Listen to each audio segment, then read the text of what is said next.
আসসালামু আলাইকুম রহমতুল্লাহ। এসেছেন আলিম ২০২৪ শিক্ষার্থীরা। তোমরা কেমন রয়েছো? আশা করি তোমরা সকলে ভালো রয়েছো। নোভেলটির আজকের আলোচনায় তোমাদের স্বাগতম। আজকের আলোচ্য বিষয় হচ্ছে প্রিপজিশন। আজকের এই আলোচনায় টপ 10 রুলস নিয়ে আলোচনা করব প্রিপজিশনের, এবং কিভাবে পরীক্ষার হলে গিয়ে মাথা ঠান্ডা রেখে প্রিপজিশনের যে গ্যাপটি রয়েছে সেটা পূরণ করতে পারবে তাই নিয়ে সাজেশন দেব, এবং সেইগুলো সাজেশন দেবো যেগুলো থেকে পরীক্ষায় আসার সম্ভাবনা সবচেয়ে বেশি সময়ের, এবং শেষ সময়ের সেরা প্রস্তুতি পেতে নোভেলোড ইউটিউব চ্যানেলটি সাবস্ক্রাইব করবে, এবং পেজ থেকে দেখলে পেজে একটি লাইক দিয়ে নোভেলোডের সাথেই থাকবে। চলো আলোচনায় প্রবেশ করি। তার আগে আবারও মনে করে দিচ্ছি, এটি শুধু এসএসসি এবং আলিম শিক্ষার্থী 2024-এর জন্য। আলোচনায় যদি আমি প্রবেশ করি তাহলে দেখা যাবে যে প্রথমে আমি প্রিপজিশনকে দুটি ভাগে ভাগ করেছি। তা হচ্ছে প্রিপজিশন দুটি ভাগে ভাগ করার কারণ কি? সেটা হচ্ছে প্রিপজিশন এটাকে দুটি ভাগে ভাগ করেছি। একটা হচ্ছে বেসিক রুলস রয়েছে কিছু, কি রয়েছে? কিছু বেসিক রুলস রয়েছে। এরপর রয়েছে অ্যাপ্রোপ্রিয়েট প্রিপজিশন এবং কিছু বেসিক রুলস রয়েছে। দেখো যে বেসিক রুলস এবং অ্যাপ্রোপ্রিয়েট প্রিপজিশন, এখন তুমি কি করবা? এটাই হচ্ছে আমাদের মেইন বোঝার বিষয়। বিগত বছরের কোশ্চেনগুলো অ্যানালাইসিস করে দেখা গিয়েছে যে অ্যাপ্রোপ্রিয়েট প্রিপজিশন থেকে 5 থেকে 6টি কোশ্চেন এসে থাকে তোমাদের। কয়টি কোশ্চেন এসে থাকে? 5 থেকে 6টি কোশ্চেন এসে থাকে। আর বেসিক রুলস থেকে 4 থেকে 5টি। কয়টি? 4 থেকে 5টি রুলস এসে থাকে। সো এখানে তোমাদেরকে জোর দিতে হবে অ্যাপ্রোপ্রিয়েট প্রিপজিশনের, এবং এর পাশাপাশি কিছু বেসিক রুলস তোমাদেরকে দেখতে হবে। যদি অ্যাপ্রোপ্রিয়েট প্রিপজিশন গুলো মুখস্থ করতে পারো, সেই সাথে বেসিক রুলস তুমি যদি জানতে পারো, তাহলে এখানে 10টি গ্যাপে তুমি কি করতে পারবে? পূরণ করে দিয়ে আসতে পারবে। আজকে এখানে তোমাকে জাস্ট আমি দেখাবো, আমি তোমাকে এই রিভিশন ক্লাসে দেখাতে পারবো। এই অল্প সময়ের মধ্যে যদি সবকিছু বুঝতে যাও তাহলে দেখবে যে কোনো ক্ষেত্রেই তুমি অগ্রগতি বা সফলতার পথে অগ্রসর হতে পারবে না। কেননা শুধু এই সময়ের মধ্যে তোমাকে ইংরেজি সাবজেক্টে পড়তে হবে না, বাংলা রয়েছে, যদি এরপর আইসিটি তোমাদের রয়েছে কিনা জানি না, এরপর মানবিকের হলে মানবিকের সাবজেক্ট রয়েছে, সায়েন্সের থেকে হলে সায়েন্সের যে সাবজেক্টগুলো রয়েছে সেগুলো তোমাকে পড়তে হবে। সো অনেক পড়া রয়েছে। সো জাস্ট এগুলো দেখে যাও, আমি রিভিশন দিয়ে দিচ্ছি। এইগুলো পড়ে পরীক্ষার হলে যাবা, এগুলো না পড়ে পরীক্ষার হলে যাটা তোমার জন্য হয়ে যাবে বোকামি। কি হয়ে যাবে? তোমার জন্য বোকামি হবে। তো দেখো, আমি জাস্ট কয়েকটি রুলস এর কথা এখানে বলবো। এর মধ্যে যে বেসিক রুলসটা প্রথমে দেখাবো, এরপর হচ্ছে অ্যাপ্রোপ্রিয়েট প্রিপজিশন কোনগুলো পড়তে হবে সেগুলো আমি তোমাকে দেখিয়ে দেবো। দেখো, প্রথমে তোমাকে যেটি রয়েছে সেটা হচ্ছে টুর ব্যবহার দেখতে হবে। কি দেখতে হবে? টুর ব্যবহারগুলো তোমাকে দেখতে হবে। টুর ব্যবহারগুলো অবশ্যই তোমাকে দেখে দিতে হবে। এরপর যেটা রয়েছে সেটা হচ্ছে তোমাদেরকে দেখতে হবে যে কোন ওয়ার্ডগুলোর পরে প্রিপজিশন হিসেবে টু বসে। জাস্ট আমি এখানে তোমাদেরকে দিয়েছি যে এই ওয়ার্ডগুলোর পরে তোমাদের এসএসসি তে যতটুকু প্রয়োজন ততটুকু আমি দিয়েছি যে এই ওয়ার্ডগুলোর পরে কি বসে, এই ওয়ার্ডগুলোর পরে তোমাদের প্রিপজিশন হিসেবে টু ব্যবহৃত হয়। কি ব্যবহৃত হয়? টু ব্যবহৃত হয়। জাস্ট এখানে তো কিছু ব্যবহার দেখেই নিলাম। এরপর দেখবো যে ওই কোন ওয়ার্ডগুলোর পরে ওই প্রিপজিশনটা বসে। এটাই হচ্ছে অ্যাপ্রোপ্রিয়েট প্রিপজিশন। জাস্ট এখানে কিছু প্রিপজিশন দেখে গেলাম বা অ্যাপ্রোপ্রিয়েট প্রিপজিশন দেখে গেলাম। এরপরে মুখস্থর আইটেমে গেলে তোমার জন্য সহজ হয়ে যাবে। এরপরে আমি বলবো যে ফরের ব্যবহারটি তুমি দেখতে পারো। কি দেখতে পারো? ফরের ব্যবহারটি দেখতে পারো। এরপরে কোন ওয়ার্ডগুলোর পরে ফর বসতে পারে সেগুলো তুমি দেখে নিও। এরপরে অবশ্যই কি দেখবা?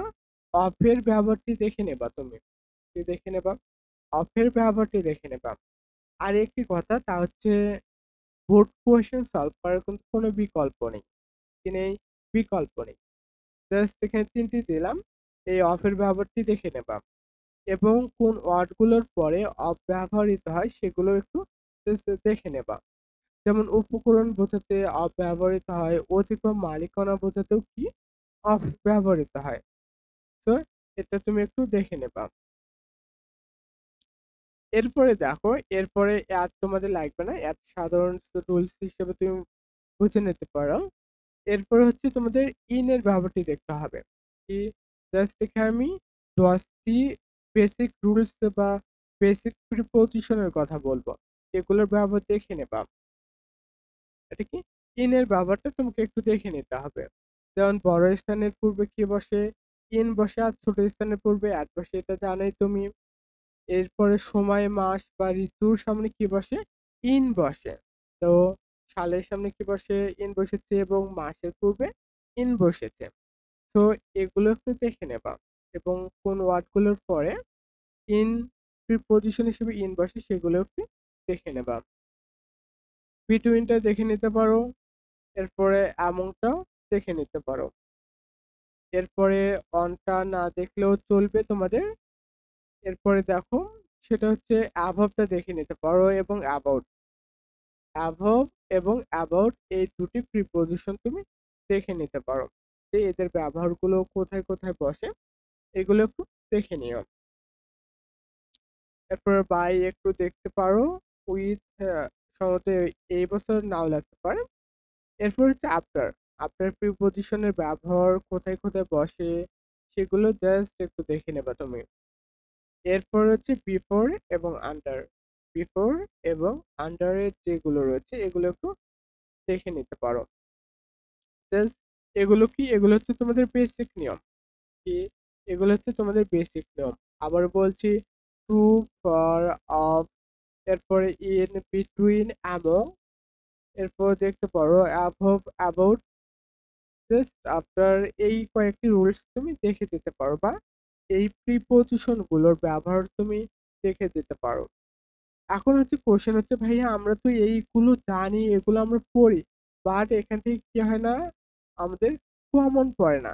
এগুলো আমি পড়লাম ভালো কথা, কিন্তু এখান থেকে দেখা যায় যে এই নিয়মটি আমি ভালোভাবে পড়ে গেছি, বাট এই নিয়মগুলো থেকে কমন আমি পারি না, বা এখান থেকে কমন আসে না আমার কেন জানি।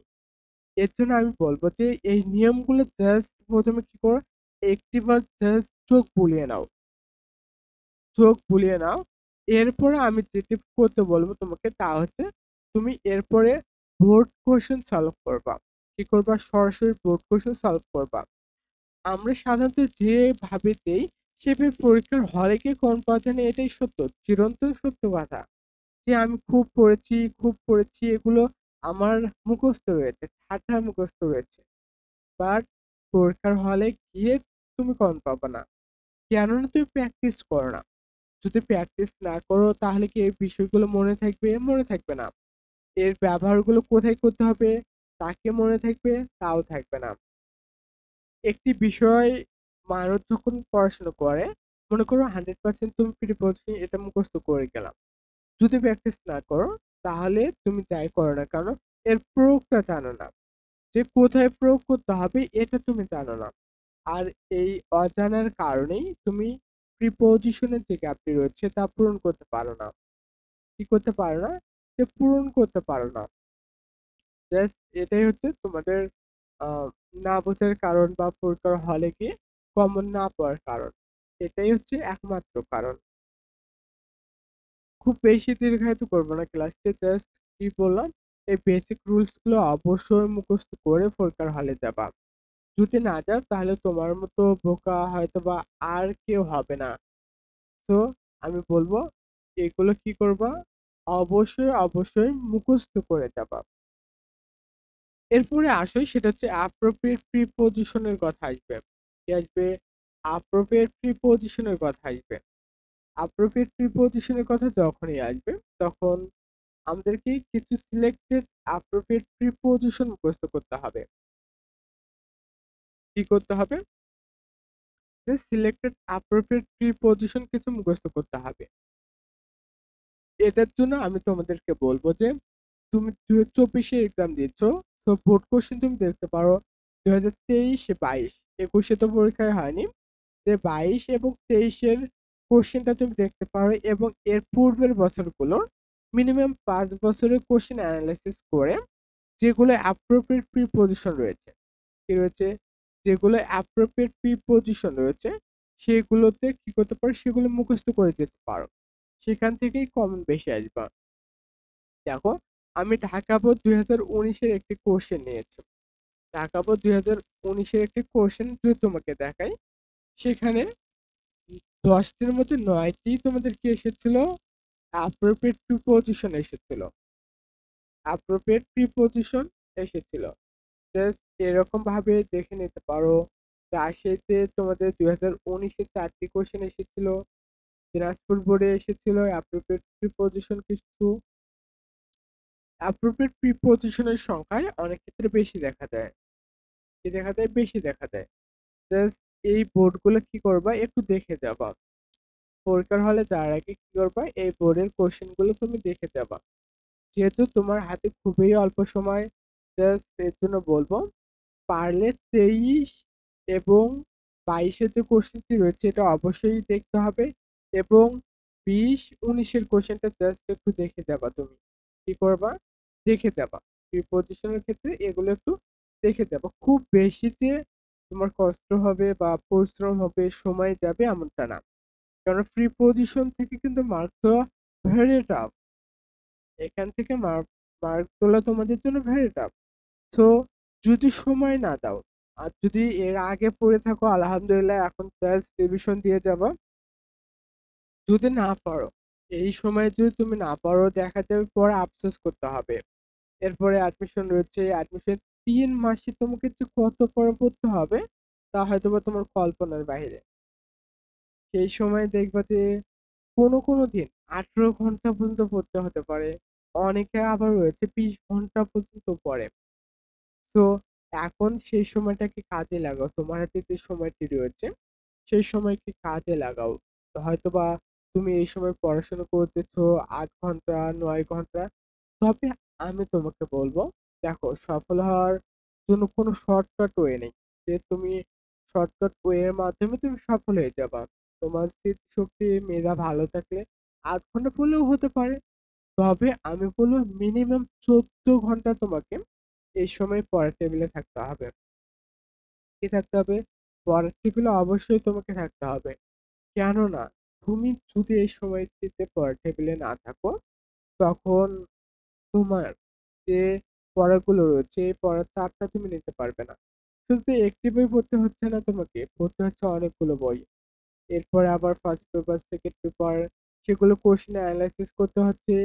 সো আমি বলবো, পরীক্ষার জন্য প্রিপারেশন নিচ্ছ, নেওয়ার মতো নাও, কেন লোক দেখানোর মতো করে নেবা। আমি অনেককে চিনি যারা কিনা তোমাদের এই এক্সামের পূর্বেই অ্যাডমিশনের পড়া 50% কভার করেছে, তারা পেরেছিল। কিন্তু তুমি হয়তোবা এখনো তোমার সিলেবাসটি শেষ করে উঠতে পারোনি। তবে এই কয়েকটি দিন পরিশ্রম করো মন থেকে, ইনশাআল্লাহ সফল তুমি হবা। কেননা আল্লাহ সুবহানাহু ওয়া তাআলা কারো কর্মের প্রতিফল নষ্ট করে না। তুমি যেমন কর্ম করবা, আল্লাহ সুবহানাহু ওয়া তাআলা সেরকম প্রতিদানই তোমাকে দেবে। জাস্ট এরকম বোর্ড কোশ্চেন গুলো কি করবা, বোর্ড কোশ্চেন গুলো এইভাবে জাস্ট একটু দেখে যাবা।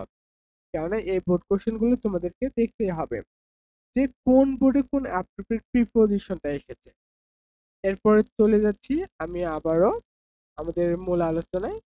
যদি বোর্ড কোশ্চেন গুলো দেখে থাকো, এরপরে কিছু প্রিপজিশন রয়েছে যেগুলো অবশ্যই মুখস্থের বিষয়। 200 থেকে 250টি রয়েছে, সেটি তোমাদের পাভেল স্যারের কাছ থেকে এই প্রিপজিশন গুলো কালেক্ট করে নেওয়া রয়েছে। জাস্ট যে প্রিপজিশন গুলো আমি দিচ্ছি এখানে দেখে যেতে পারো যে এখানে জাস্ট আমি যদি দেখি লাস্টে কয়টি রয়েছে প্রিপজিশন, সেটা হচ্ছে 238টি প্রিপজিশন রয়েছে। এই অ্যাপ্রোপ্রিয়েট প্রিপজিশন 238টি অ্যাপ্রোপ্রিয়েট প্রিপজিশন যদি তোমরা কেউ মুখস্থ করে এক্সাম হলে যাও, তাহলে ইনশাআল্লাহ প্রিপজিশনের আর কোনো ভোগান্তি তোমাকে পোহাতে হবে না। এই 238টি অ্যাপ্রোপ্রিয়েট প্রিপজিশনের মধ্যে তুমি মিনিমাম তুমি মিনিমাম 5 থেকে 6টি অ্যাপ্রোপ্রিয়েট প্রিপজিশন কমন পেয়ে যাবা। সেই সাথে যদি তুমি যে বেসিক রুলস গুলো রয়েছে, যে বেসিক রুলস গুলো তোমাদেরকে আমি দিলাম, এগুলো যোগ করে দাও, ইনশাআল্লাহ জাস্টই তুমি কি করতে পারবা, প্রিপজিশনের যে গ্যাপটি রয়েছে সেই গ্যাপটি কোন পেজে বা ফিল আপ করতে পারবে। এর জন্য অবশ্যই তোমাকে বেসিক রুলস পড়তে হবে, এর সাথে সাথে অ্যাপ্রোপ্রিয়েট প্রিপজিশনটা মুখস্থ করে নিতে হবে। জাস্ট যে অ্যাপ্রোপ্রিয়েট প্রিপজিশনটি রয়েছে আমার কাছে, এটা যদি কেউ তোমরা নিতে চাও, জাস্ট নোভেল্লোর ফেসবুক পেজে আমাকে নক দিবা, ইনশাআল্লাহ তোমাকে আমি এই প্রিপজিশনের লিস্টটা দিয়ে দেবো। কেননা এই প্রিপজিশনটা তোমাকে অবশ্যই মুখস্থ করে যেতে হবে। সেই সময়ে জাস্ট এই 238টি অ্যাপ্রোপ্রিয়েট প্রিপজিশন মুখস্থ করে যাও, ইনশাআল্লাহ প্রিপজিশনের ক্ষেত্রে কোনো বাধাই আর তোমার বাধা হবে না। জীবনের পদে পদে যদি না আসে বাধা, তবে সফলে তুমি কি করবা? তখন তো নিন্দুকের কথায় ভাসতে হবে সদা। ভালো থাকো, সুখে থাকো, নোভেললোডের সাথে থাকো। এই প্রত্যাশা এখানে শেষ করছি, এবং এর পরের ক্লাসগুলোতে অংশগ্রহণ করবা, এটাই প্রত্যাশা করছি।